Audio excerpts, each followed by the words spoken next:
The cameras flashed, the crowd froze, and just like that, Hollywood had a brand new obsession. Oh, totally. I mean, it was the moment the entire internet basically just stopped working. It really was. Yeah. And it all traces back to this massive viral headline that I know you've all seen. Right, the one that broke everything.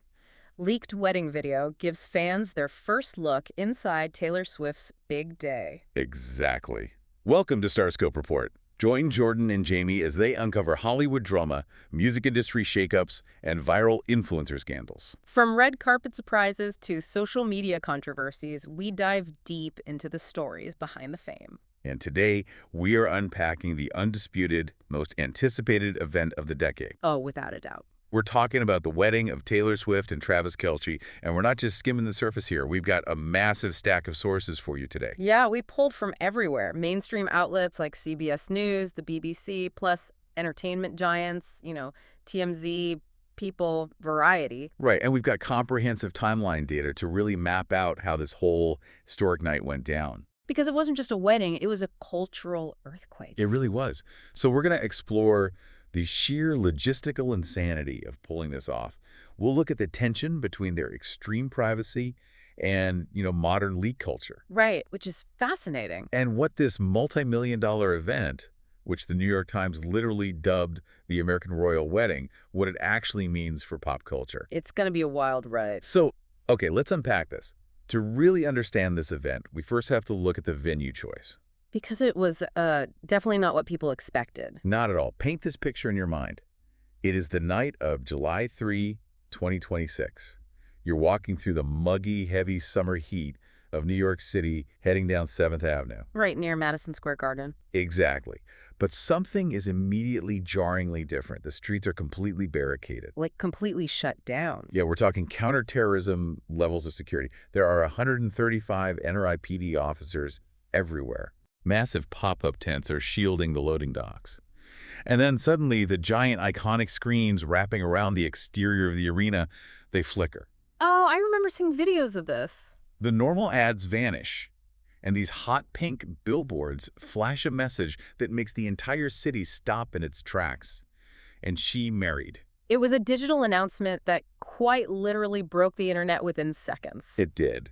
But, when you think of a billionaire's wedding, you usually picture, a historic chateau in the south of France. Right, or like a private island somewhere. Exactly. You do not naturally think of a 22,000 capacity indoor sports arena sitting right on top of a major subway station. I mean, it sounds totally counterintuitive, right? Until you actually look at the mechanics of extreme fame. Yeah, break that down for us. Well, when you reach this stratosphere of celebrity, your wedding isn't just a celebration anymore. It is a major, highly sensitive logistical operation. Right. They invited roughly 1,000 guests. Now, in a 22,000-seat arena, that is just a fraction of the capacity. It feels way too big. So why do it there? Because, as event planners noted to CNN and Forbes, a quaint chateau actually presents massive security vulnerabilities. Oh, like drones and stuff. Exactly. It has open airspace, it has staff they don't personally control. Madison Square Garden offered something a beach could literally never provide, which is unparalleled, fully controllable security. That makes a lot of sense. Plus, it's an environment she is already intimately familiar with, right? Exactly. She has performed there countless times. She knows the subterranean tunnels, the hidden loading docks, the quickest routes from the dressing rooms to the floor. Precisely. And more importantly, MSG is basically a fortress. It's designed for heavy crowd control. Yeah, according to CBS News and local NYPD reports, the perimeter security was staggering. Like I said, 135 NYPD officers just on the exterior. And they shut down 31st Street, 33rd Street, and 7th Avenue. They even restricted access to specific corridors of Penn Station, which is directly beneath the arena. Confiscating public space in Manhattan is no small feat. No, it's virtually impossible for anyone else. It honestly feels less like a wedding and more like a top-secret government summit. Yeah, like Fort Knox. Yeah. The arrivals alone were engineered for total invisibility. Guests didn't just pull up to a red carpet and wave to the paparazzi. Oh, definitely not. They arrived in blacked-out SUVs, driving directly into these specially erected pop-up tents that completely shielded them from the sky, from drones, from the street. The physical perimeter was incredibly airtight. But the digital perimeter is where things get truly fascinating. Oh, for sure. But wait till you hear what came next. Yeah. Because keeping 1,000 people quiet in 2026, Yeah, that didn't exactly go as planned. If you're loving these Hollywood twists, make sure you're subscribed because we've got even crazier stories ahead. So let's get into the digital lockdown. The information vacuum was absolute. Everyone entering that building, guests, vendors, even the arena's own corporate staff, they had to sign ironclad non-disclosure agreements. But NDAs are pretty standard, right? The most extreme measure was the no phone policy. Yeah, and they didn't just ask nicely at the door. No, guests were forced to physically surrender their mobile devices. I really want to pause on that because the logistics of that are mind-boggling. Like, how do you actually confiscate 1,000 phones from some of the most powerful people in the world without creating a 2-hour bottleneck at the door? It's a nightmare. Right. And they couldn't just use those little locking pouches you see at comedy shows. They completely removed the devices from the guest's possession. Yeah, it actually required an entirely separate logistical team. Wow. They used a rapid RFID tagging system. It's similar to like a high-end coat check. They sealed the devices in signal-blocking bags and moved them to a secure off-site holding room within the arena. That is intense. And according to Bloomberg News, this policy was so strict that even law enforcement personnel working inside the event reportedly had their personal phones confiscated. Which is just taking phones from the NYPD isn't just a basic security measure. It's like creating a Faraday cage around an entire city block. Exactly. You're intentionally inducing a technological blackout. You are ensuring that zero data leaves that room. But this raises an important question about our current media landscape, right? Yeah. You can build that Faraday cage. You can enforce a technological blackout. But nature abhors a vacuum. Right? When legitimate media is entirely locked out of a cultural milestone of this magnitude, the black market value for any scrap of reality just skyrockets. Oh, absolutely. And- And what rushes in to fill that vacuum? Fiction. Oh, the AI images. Yes. Because the internet was starving for visuals, artificial intelligence stepped right up. Fans started sharing this wildly viral image of Taylor in a white ball gown and Travis in a classic tux walking through this crowded hall. It looked so real at first glance. It did. It was posted by a massive meme account, and people were losing their minds. They were commenting things like, the legal bill for this photo is going to be astronomical. But community notes quickly flagged it, right? Yeah, flagged it as AI almost immediately. Yeah. Even comedian Bert Kreischer got in on the joke. He posted a totally AI-generated image of himself at the bar with Travis and Jason Kelce. Which is hilarious. And Travis actually replied to that with crying, laughing emojis on social media later. Did he really? Yeah, it's a funny moment. But it highlights a very modern problem. AI easily blurs the lines of reality for desperate fans who just want to feel like they are part of the moment. It's so true. But, a fortress is only as strong as its weakest human link. Eventually, the dam broke.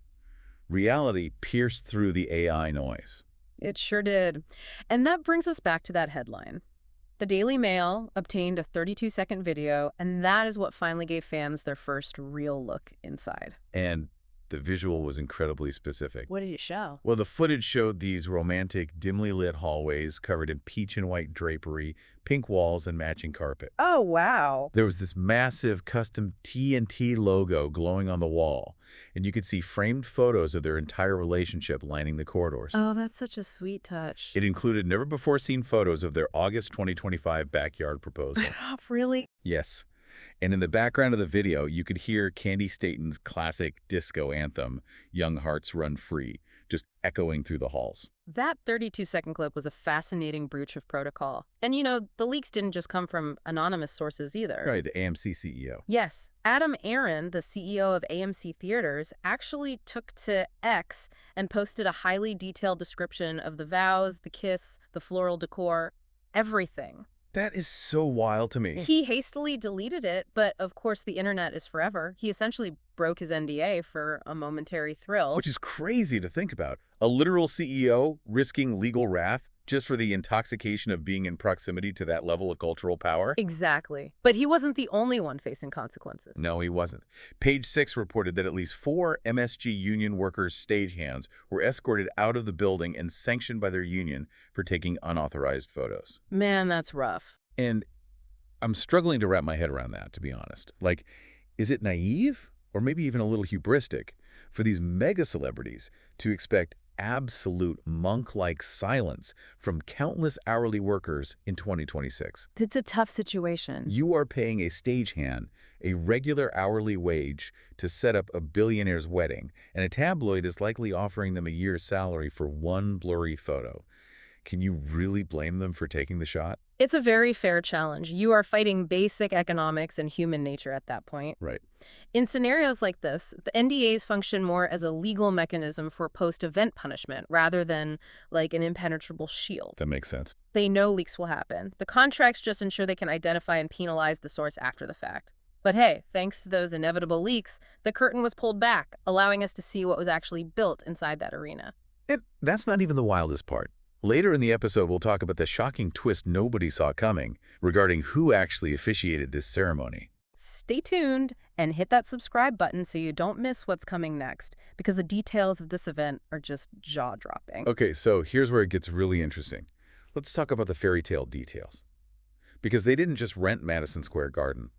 They fundamentally erased it. Yeah, Adam Aaron, before he deleted his posts, he mentioned that the space was entirely devoid of any notion that a basketball or hockey game had ever been played there. The engineering required for that is just staggering. Oh, absolutely. According to Variety, they transformed this concrete and steel sports complex into an enchanted secret garden.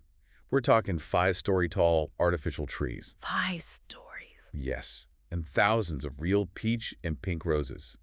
And again, thinking about you can't just stand a 5-story tree up in a normal chateau. Right, the ceilings aren't high enough. Exactly. The sheer logistical weight of that means they were utilizing the arena's heavy-duty rigging grids. Oh, the same grids used to hang tons of speakers and jumbotrons for rock concerts. You got it. They repurposed those grids to suspend massive floral architecture and emerald green drapery plunging from the ceiling. That sounds beautiful. And they completely covered the arena's standard blue seating with nude and white fabrics, turning it into this totally immersive theatrical set piece. What's fascinating here is how masterfully they blended that immense billionaire-level scale with highly non-traditional, deeply intimate touches. Yes, the contrast was incredible. Right. On one hand, you have the absolute pinnacle of wealth. The couple wore custom Christian Dior haute couture, personally designed by Jonathan Anderson in Paris. Just stunning. She was wearing archival Cartier jewelry. They even had a 1970 burgundy Chevrolet Chevelle SS convertible. Wait, isn't that the same model from their early dating days? Exactly, and they loaded it out of the venue with a custom JST NDT MRD license plate. Okay, that is iconic. But then right in the middle of all that staggering wealth, the actual ceremony was shockingly down to earth. It really was. They didn't have a sprawling Hollywood bridal party filled with A-list actors. They kept it fiercely loyal to their roots. Family first. Exactly. Taylor's brother, Austin Swift, stood as her man of honor. Travis's brother, Jason Kelce, was the best man. I love that so much. And the person who officiated this grand historic union, it wasn't a high-profile politician or a famous religious figure. This is my favorite part. It was comedian Adam Sandler. It is the ultimate juxtaposition. You have European high fashion and an American comedic icon, literally the guy from Happy Gilmore officiating at the altar. It's so good. And according to guest leaks, Sandler was warm, eloquent, and he even performed a humorous but touching original song for them. Wow. The couple then exchanged 20-minute-long personal vows, read out of matching gold books, detailing their origins and making promises to each other's families. Okay, that is beautiful. And the reception that followed. I mean, you don't just hire a standard wedding band when you practically are the music industry. Right, the standard DJ isn't going to cut it. No. Yeah. Guests moved through hidden doors behind the altar into a massive reception area. And the musical performances were nothing short of legendary. Paul McCartney took the stage and sang, "I Want to Hold Your Hand." It's incredibly rare for McCartney to perform that specific song. In fact, that marks only the second time a member of the Beatles has performed it since 1964. Wait, really? That's historic. The historical weight of that musical moment literally cannot be overstated. And he wasn't alone. Who else was there? Stevie Nicks performed. Ciara and Fergie performed. It evolved from a private wedding reception into an exclusive historic music festival. That is insane. Even the parting gifts were perfectly curated. Oh, what did they get? Guests were sent home with delicate lace favors embroidered with her custom TNT logo, the date, and a very fitting line from her 2014 hit song, Blank Space. Oh, let me guess. So it's going to be forever. You guessed it. So it's going to be forever. It is brilliant, self-referential branding. She's a mastermind. Truly. But the footprint of this event didn't just stay locked inside those arena walls. It spilled out into the rest of the country almost immediately. Yeah, the event was intensely private in its execution, localized entirely within MSG, but its ripple effect on the outside world was massive. It cemented their status at the absolute pinnacle of American culture. It really did. This wasn't just treated as a celebrity marriage, it was treated as a national milestone. So what does this all mean? You're probably listening to this thinking, okay, the logistics are crazy, but why do I actually care about a pop star and a football player getting hitched? Right, valid question. Besides the pretty dresses and the celebrity guest list, what is the actual cultural weight of this? Because the outside world celebrated like a war had just been won. Oh, they definitely did. The Empire State Building changed its lights to blue to celebrate. Union Station in Kansas City lit up in their honor. There were fireworks going off at Swift's home in Rhode Island.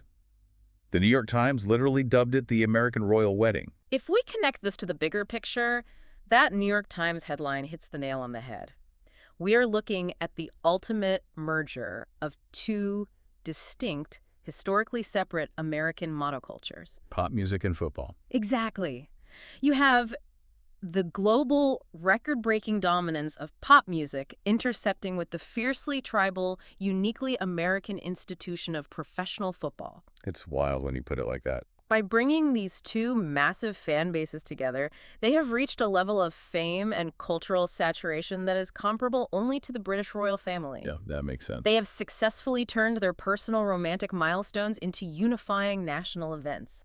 In a highly fragmented media landscape where nobody watches the same things anymore, they are the one story everyone is tracking. You have grandmas who love football and teenagers who love pop music, all pulling in the exact same direction. Exactly. And to their credit, they clearly understood the staggering weight of this moment and they leveraged it. Yes, the charity aspect. Right. Before the wedding even started, the couple donated $26 million across the country.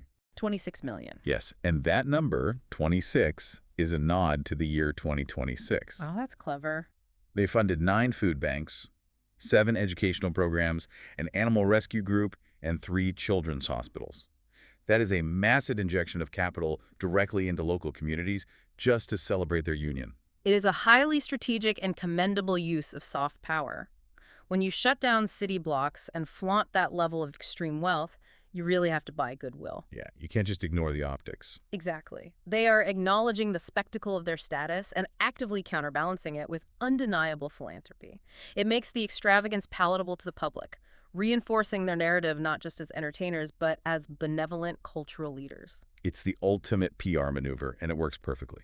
Okay, to quickly recap the absolute whirlwind of this deep dive. Let's hear it. We've looked at the impossible logistics of locking down Madison Square Garden, creating a Faraday cage to confiscate 1,000 cell phones, and the deployment of 135 NYPD officers. Insane numbers. We watched the information vacuum create AI fakes, leading to the inevitable 32-second leaked video that cost several MSG union workers their jobs. A casualty of the leak culture. We explored the engineering required to build a 5-story enchanted forest inside a sports arena, the beautiful contrast of Dior couture with Adam Sandler officiating and Paul McCartney making music history. What a night. And finally, we zoomed out to see how this American royal wedding lit up the Empire State Building and resulted in $26 million for charity.